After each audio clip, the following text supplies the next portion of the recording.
Tokrat vam bomo povedali, kakšen substrat je najboljši za sajenje rastlin, ki jih sadimo na prosto. Z nami je Tomaž Čufer. Tomaž, pozdravljeni.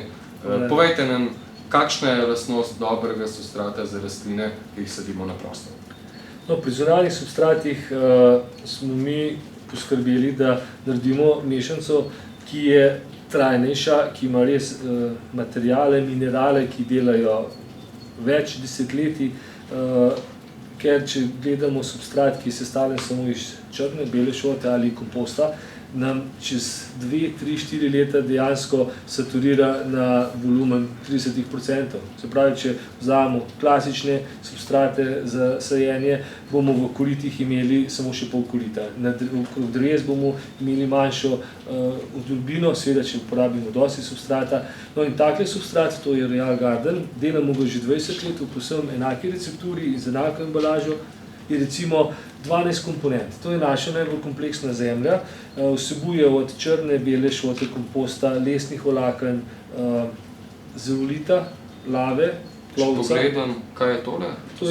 To je lava, košček lave, potem tisto, kar je belo, tole je plovec, zeolit je drobnejši, ga ne moramo več najti, lesna vlakna vidimo, to so recimo taka komponenta, ki je tukaj.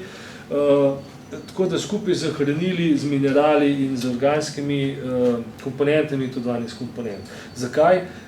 To, kar sem že v drugih prispevkih večkrat povedal, v tleh imamo kompleks, ki zahteva več sestavin, spojin, elementov in vsaka od teh komponent nam daje neko prednost, nekaj na dolgi rok, nekaj je samo trenutno, takrat, ko se drevo vrase ali trajnice, da dobijo korenine tisto prvo štartno osnovo, se pravi huminske kisline, velik mikrobiološki potencial, kasneje pa bolj pomembno, da imamo notri minerale, ki nam hrano v višku zadržujejo, potem oddajo, kadar jo primanjkuje, enako se dogaja z vodo.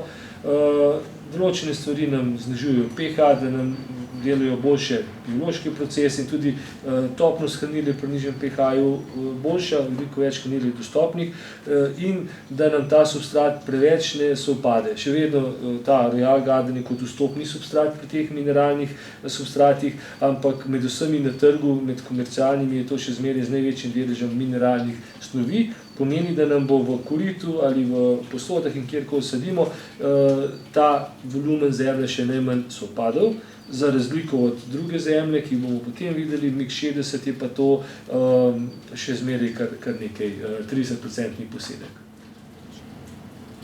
Za zunanje zasaditve v domačem vrtu, torej uporabljamo kvalitetno zemljo Royal Garden. Tomaž, kaj pa tisti bolj zahtevni uporabniki? No, za bolj zahtevne smo naredili zemljo, ki je res mineralna, ki nima še zmeraj ne tako visokega organskega deleža. To je serija Vulcahum, se pravi Royal Garden je v hobi programu vstopni model. Vulcahum so po bistvu mešanice profesionalni organski humusi. Tukaj imamo pa recimo, to je MIG-60, obstaja MIG-80 in MIG-90 za intenzivne in ekstenzivne zelene strehe.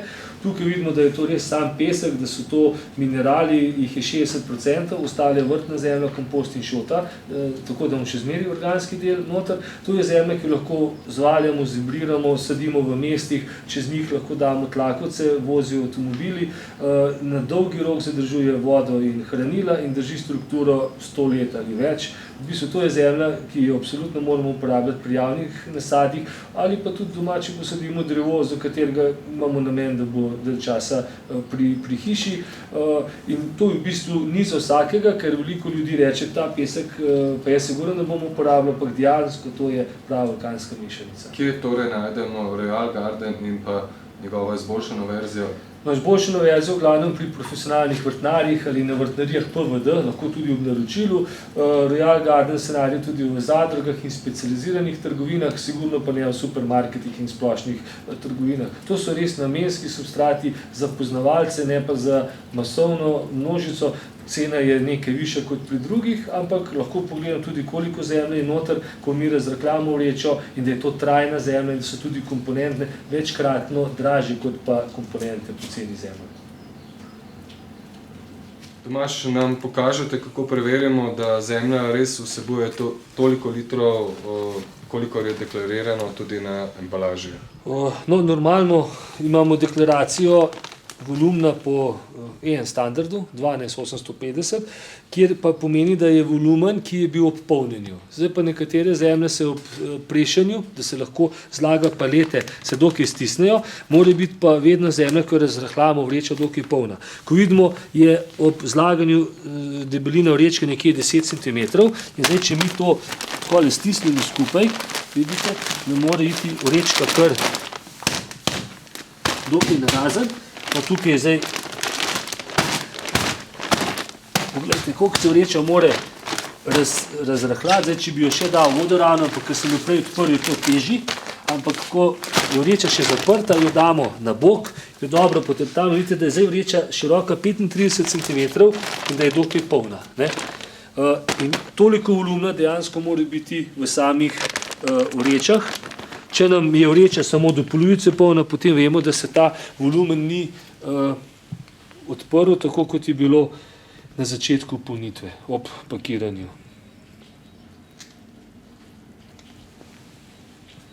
Če povzamemo, za dobro zemljo se je treba potruditi, mešamo kar 12 komponent in jaz, ko sem potehtal to zemljo, lahko rečem, da ta zemlja je tudi težka, predvsem zaradi teh mineralnih komponent, ki dajejo, se pravi, substratu tudi težo in vseeno v takem substratu dejansko rastline se ne bodo posedale, rasle bodo tako, kot je treba in se pravi, dobra, zagarantirana kakovost je sajenjem rastlin v Humco Royal Garden.